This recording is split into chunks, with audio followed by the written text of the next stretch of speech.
नमस्कार साथियों, आप सभी का स्वागत है आपके अपने YouTube चैनल वी एजुकेटिव में।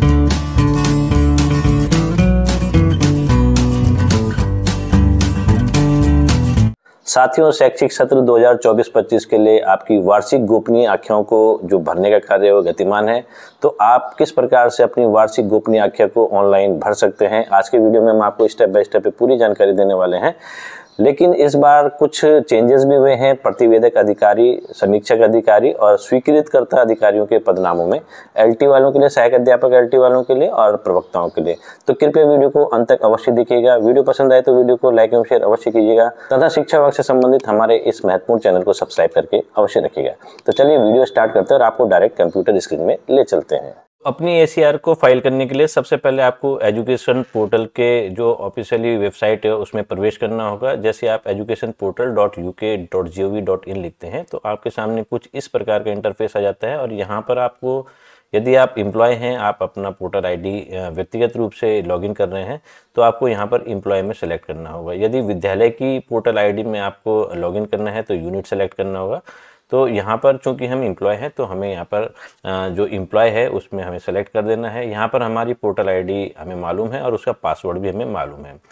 कैप्चा कोड हमें भर देना है। यदि आप किन्हीं कारणों से अपनी पोर्टल आईडी का पासवर्ड भूल गए हैं तो यहाँ पर खामी ये है कि इसमें फॉरगॉट पासवर्ड का ऑप्शन नहीं आता है, जबकि ये होना चाहिए था। कई बार हमारी ये डिमांड भी रही है कि जो एजुकेशन पोर्टल का ये जो वेबसाइट है इसमें लॉगिन का जो पेज है उसमें फॉरगॉट पासवर्ड का ऑप्शन होना चाहिए और जो रजिस्टर्ड मोबाइल नंबर है उस पर ओटीपी के माध्यम से पासवर्ड को, ताकि एम्प्लॉय रिसेट कर पाए। तो इसके लिए डिपेंड रहना पड़ता है संबंधित खंड शिक्षा अधिकारी कार्यालय के जो पोर्टल प्रभारी हैं उन पर निर्भर रहना पड़ता है। तो यदि आप अपना पासवर्ड किन्हीं कारणों से मिस कर गए हैं, भूल गए हैं, तो आपको संपर्क करना होगा संबंधित खंड शिक्षा अधिकारी के जो पोर्टल प्रभारी हैं उनके जरिए आप अपने पासवर्ड को रीसेट करवा सकते हैं और दोबारा से पासवर्ड को प्राप्त कर सकते हैं। तो फिलहाल हमें अपना पासवर्ड मालूम है और तो हमने यहाँ पर इसको लॉगिन किया। यहाँ पर हम लॉगिन हियर में क्लिक कर देते हैं। जैसे यहाँ पर लॉगिन हियर में क्लिक करते हैं, यहाँ पर ये देख सकते हैं आप, एक पेज खुल जाता है। यहाँ पर आप एक जगह देख रहे होंगे एम्प्लॉय एसीआर का ऑप्शन आ जाता है। इसको आपको सिंपली क्लिक करना है। यहाँ पर आप देख सकते हैं ई फाइल एसीआर सेल्फ और ऑफिसर रिपोर्ट। ये ऑफिसर रिपोर्ट उनके लिए होती है कि यदि आपने पिछले वर्ष, विगत वर्ष में जो एसीआर भरी है तो उसका कार्य जो प्रतिवेदक अधिकारी है, समीक्षक अधिकारी है और स्वीकृतकर्ता अधिकारी है उनके माध्यम से वो पूरा हुआ भी है या नहीं, इस पर आज चेक कर सकते हैं। यहाँ पर ई फाइल एसीआर जो 2024-25 जो एकेडमिक ईयर है उसके लिए ये ई फाइल एसीआर सेल्फ होगा, इसमें आपको क्लिक करना है। आप क्लिक करते हैं, यहाँ पर देख सकते हैं आप 2024-25 आपको सेलेक्ट करना है। जैसे जैसे जो शैक्षिक सत्र, जिस भी शैक्षिक सत्र के लिए आपको भरनी हो सकता है, आगे आने वाले भविष्य में 2025-26 के लिए भी आपको भरना हो तो यहाँ पर 25-26 का भी ऑप्शन आ जाएगा। तो फिलहाल यहाँ पर 2024-25 का ऑप्शन में हम क्लिक करते हैं और इसको सर्च करते हैं। तो यहाँ पर आप देख सकते हैं कि यहाँ पर आपको ये दिखाई दे जाएगा, officer details are not filled, please contact your unit. तो यहाँ पर ऑफिसर्स की जो डिटेल है वो फिल नहीं हो रखी है। तो हमें यहाँ पर अपनी यूनिट, यानी कि स्कूल में जो पोर्टल संबंधी कार्यों को देख रहे होंगे, जो प्रशासनिक अधिकारी हैं या फिर कार्यालय सहायक हैं या फिर प्रधानाचार्य हैं, उनको हमें संपर्क करना होगा और उन्हें बताना होगा कि आपने हमारा बैच अभी क्रिएट नहीं किया है जिसमें हमारे को प्रतिवेदक अधिकारी, समीक्षक अधिकारी व स्वीकृतकर्ता अधिकारी हमारे इन्होंने अभी फिल नहीं किए हैं। जब ये फिल कर देंगे तो यहाँ पर हमारे पास कुछ और इंटरफेस निकल के आएगा, वो भी हम आपको बताएंगे। तो अभी हमारे विद्यालय के माध्यम से ये डिटेल फिल नहीं की गई है और हम अभी एसीआर नहीं भर पा रहे हैं। तो हम अपने विद्यालय को इसके लिए कांटेक्ट करेंगे, जो प्रधानाचार्य हैं या फिर जो भी इसके लिए रिस्पॉन्सिबल पर्सन है उनको हम आग्रह करेंगे कि आप हमारी इस डिटेल को पहले फिल कर दें, जिसमें प्रतिवेदक, समीक्षक और स्वीकृतकर्ता अधिकारी के नाम फिल हो जाएंगे। तो उसके बाद यहाँ पर हमें दूसरा इंटरफेस दिखाई दे जाएगा। तो पिछले वर्ष की अपेक्षा इस वर्ष थोड़ा सा चेंजेस हुए हैं। तो यहाँ पर आप देख सकते हैं शैक्षिक सत्र 2024-25 हेतु गोपनीय आख्या को भरने हेतु क्या क्या यहाँ पर थोड़े से चेंजेस हुए हैं, उनको हम जान लेते हैं। पिछले वर्ष की अपेक्षा ये चेंजेस, तो ये देख सकते हैं आप कि जो सहायक अध्यापक एलटी हैं उनके लिए कौन प्रतिवेदक अधिकारी होंगे, ये प्रधानाचार्य इनके लिए प्रतिवेदक अधिकारी होंगे। जो समीक्षक अधिकारी होंगे वो संबंधित जो आपके विद्यालय के खंड शिक्षा अधिकारी, जो आपके विद्यालय जिस भी ब्लॉक के अंतर्गत आता है उनके संबंधित खंड शिक्षा अधिकारी होंगे। और यहाँ पर स्वीकृतकर्ता अधिकारी में जिला शिक्षा अधिकारी माध्यमिक आने हैं। तो ये देख लीजिएगा आपकी यहाँ पर ये चेंज हुए हैं।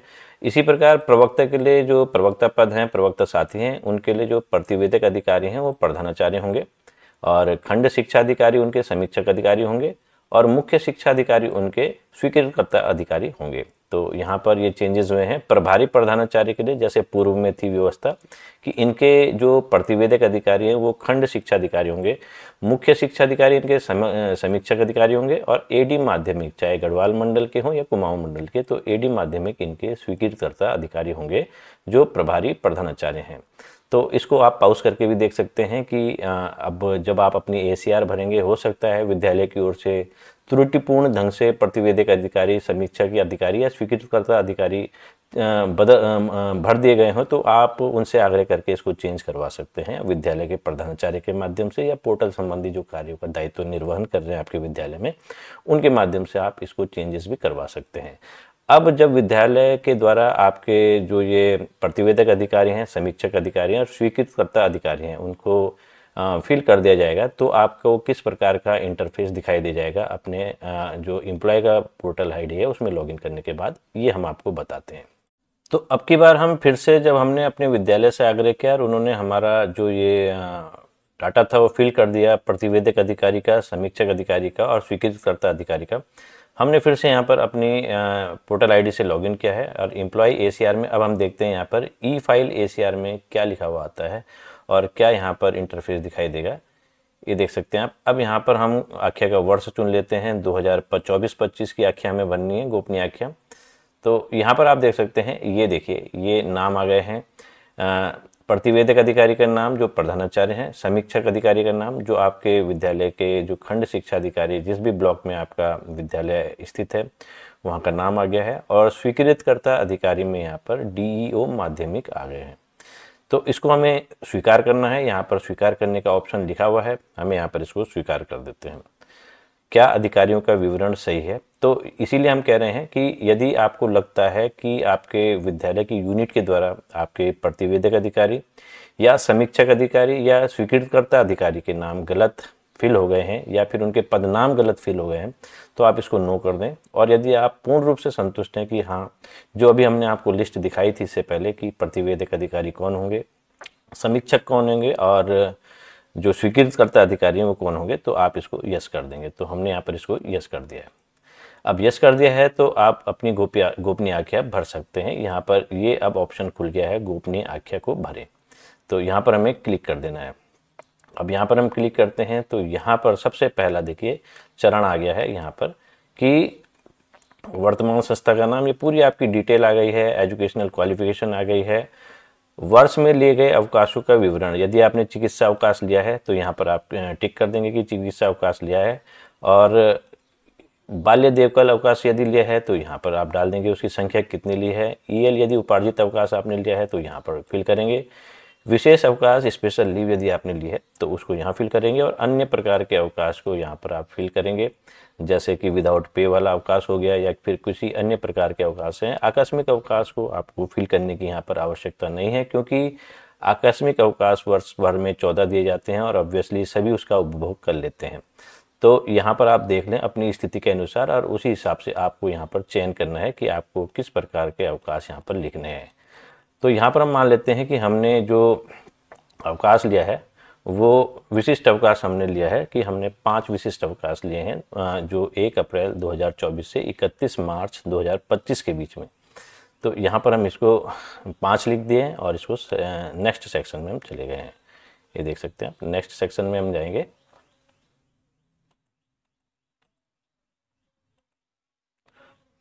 तो यहाँ पर नेक्स्ट सेक्शन में हम जाते हैं तो ये देख सकते हैं आपकी आख्यागत अवधि 2024-25 में किए गए कार्यों का विवरण। अब इसको आप इंग्लिश में भी लिख सकते हैं और हिंदी में भी लिख सकते हैं। तो यहाँ हम इंग्लिश का सिलेक्शन कर लेते हैं और यहाँ पर कुछ अपने जो कार्य हैं वो हम लिखने का प्रयास करते हैं। जैसे हमने प्लांटेशंस का कार्य किया होगा, इसके अलावा हमने स्मॉल सेविंग्स के लिए बच्चों को जागरूक किया होगा या फिर अन्य लोगों को जागरूक किया होगा, और या फिर कोई सोशल एक्टिविटीज़ भी की होगी तो वो भी हम यहाँ पर लिखने का प्रयास करते हैं। और एक्सेट्रा जितने भी आप अन्य भी यदि कार्य हैं उनको भी यहाँ पर आप कर सकते हैं। स्मॉल सेविंग का हमने यहाँ पर डाल दिया है, स्मॉल सेविंग्स हो गया, सोशल एक्टिविटीज़ हो गया, तो ये हमने यहाँ पर लिख दिया है। एक बात का ध्यान रखिएगा, इसमें आप कॉमा या फिर अन्य प्रकार के कोई भी स्पेशल कैरेक्टर ना लगाएं। आप अन्य कार्य भी यहाँ पर लिख सकते हैं, यदि आप जो आपने अन्य कुछ कार्य और भी किए होंगे उनका आप वर्णन यहाँ पर कर सकते हैं। उसके बाद जब आप इन कार्यों को लिख देंगे तो यहाँ पर आपका परीक्षा फल आता है, उसको आप देख लें ऐड करके। परीक्षा का नाम होम एग्ज़ाम है या बोर्ड एग्ज़ाम है। यदि आपने बोर्ड एग्ज़ाम में आप विषय अध्यापक हैं तो बोर्ड का भी आपको सिलेक्शन करना है और होम का भी करना है, क्योंकि 6, 7, 8, 9, 10, 11, 12 ये जो भी क्लासेस आप पढ़ाते हैं, पहले हम होम एग्ज़ाम से शुरू करते हैं। यहाँ पर क्लास हमने 6 सेलेक्ट कर दी है। विषय यहाँ पर लिख देना है, जो भी विषय आप पढ़ाते हैं, इंग्लिश पढ़ाते हैं, हिंदी पढ़ाते हैं, मैथमेटिक्स, जितने भी यहाँ पर आपको सब्जेक्ट दिख रहे हैं, हमने फिजिकल एजुकेशन जैसे यहाँ पर चुन लिया है। परीक्षा में सम्मिलित विद्यार्थियों की संख्या ये आप अपना देख लीजिएगा कि कितने उस वर्ष में कितने विद्यार्थी थे। मान लिया कि 10 विद्यार्थी थे और 10 के 10 उत्तीर्ण हुए हैं, तो यहाँ पर रिजल्ट भी 100% आ गया और इसको हम सुरक्षित कर देंगे। तो एक यहाँ पर सेव हो गया है। फिर से ये शुरू के पेज में आ जाता है, ये देख सकते हैं आप, और फिर से आपको नेक्स्ट सेक्शन करना पड़ेगा यहाँ पर। और उसके बाद देखो एक रिजल्ट तो यहाँ पर आ गया है क्लास 6 का। इसी प्रकार आप क्लास 7 का भी रिजल्ट का सिलेक्शन कर सकते हैं। होम एग्ज़ाम चुना आपने, क्लास 7 चुन लिया है। ऐसे आप अन्य भी सब्जेक्ट चुन सकते हैं। यदि जो सब्जेक्ट आपने पढ़ाए हैं, मान लिया कि 15 विद्यार्थी थे, 15 के 15 यहाँ पास आउट हुए हैं, तो 100% रिजल्ट आ गया है। इसको भी सुरक्षित किया, तो ये देखिए फिर से ये उसी पेज में आ जाता है, पहले पेज में। तो ऐसे करके आप इसको सेलेक्ट कर सकते हैं। 6 में कितने हुए, 7 में कितने हुए, 8th में, 9, 10th जो भी आपका, 10th में आपको बोर्ड लेना है, 12th में भी आपको बोर्ड लेना है। ये आप भली भांति प्रकार से इससे परिचित हैं ही। और इसी प्रकार से आप अन्य सब्जेक्ट को चुन ले, विषयों को चुन ले, कितने छात्र छात्राएं थे, कितने पास आउट हुए, ये सब आपको चुनना है और डेटा सुरक्षित कर लें। यहाँ पर ये देख सकते हैं सुरक्षित होने में लगा हुआ है, पहले पेज में आ जाता है ये। उसके बाद जब आपके रिजल्ट कंप्लीट हो जाए, ये देखिए ये स्क्रॉल डाउन करके आप कई साथी ये सोचते हैं कि केवल 2 ही आ रहे हैं, नहीं आ रहे, लेकिन यहाँ पर से स्क्रॉल डाउन करने का ऑप्शन है, आप देख सकते हैं। तो नेक्स्ट सेक्शन में आप जाएंगे यहाँ पर, तो ये देखिएगा आपकी यहाँ पर ये आ गया है कि पदों का विवरण जिन पर आख्यागत वर्ष में कार्य किया गया है। तो 1 अप्रैल 2024 से 31 मार्च 2025 के मध्य वेतन क्रम आपका जो भी है वो यहाँ पर आ गया है। आगे जाने से पहले पदों का विवरण जांच ले।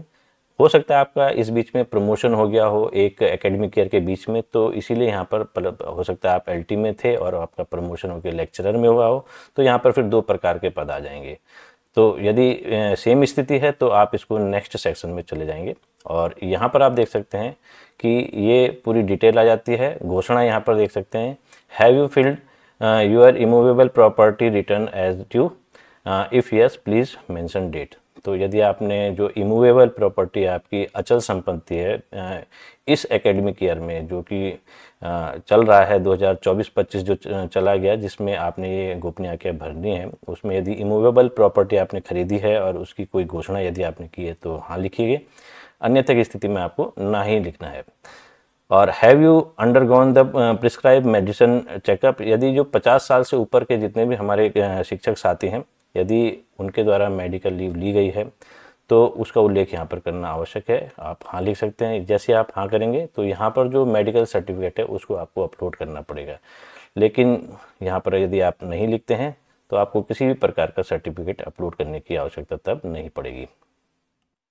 तो हमने यहाँ पर नहीं का सिलेक्शन किया। प्रीव्यू फॉर्म हम देख लेते हैं। ये फॉर्म का प्रीव्यू आपके पास आ जाता है, इसको आप भली भांति प्रकार से देख लें। कुछ त्रुटि है तो उसको आप सेव कर सकते हैं, फिर से एडिट कर सकते हैं बैक जाके, और वरना आप फाइनल सबमिट कर दें। जब आपका फाइनल सबमिट हो जाएगा तो ये आपकी जो गोपनीय आज्ञा का जो आपने स्वयं आकलन किया है वो पहुंच जाएगा आपके प्रतिवेदक अधिकारी की आईडी पे, जहां से वो इसको फॉरवर्ड कर देंगे समीक्षक अधिकारी के आईडी पे, और वहां से वो स्वीकृतकर्ता अधिकारी की आईडी पे भी चला जाएगा। तो वो जो समय निर्धारित किया गया है उसके अकॉर्डिंग आपकी जो ACR है उसको आगे आगे फॉरवर्ड किया जाएगा और वो फाइनल सबमिट हो जाएगी। इसको आप अपने व्यक्तिगत पोर्टल आईडी पे भी देख सकते हैं कि आपका कार्य किस प्रगति पर पहुंचा है। फाइल कर सकते हैं। लेकिन ध्यान रखिएगा कि जब आप अपनी ACR को फाइल कर रहे हो तो अपने प्रतिवेदक अधिकारी, समीक्षक अधिकारी और स्वीकृतिकर्ता अधिकारी को अवश्य परख लें कि उनके पदनाम वही हैं जो आपके विद्यालय के द्वारा फिल किए गए हैं और जो हमने अभी आपको लिस्ट में दिखाए हैं। उसके बाद ही आप अपने ACR को फाइल करने का प्रोसेस पूरा करें। तो साथियों, आज के वीडियो में इतना ही। यदि आपको ये वीडियो लाभकारी लगता हो तो कृपया शिक्षा विभाग से संबंधित हमारे इस महत्वपूर्ण चैनल को सब्सक्राइब करके अवश्य रखिएगा। धन्यवाद।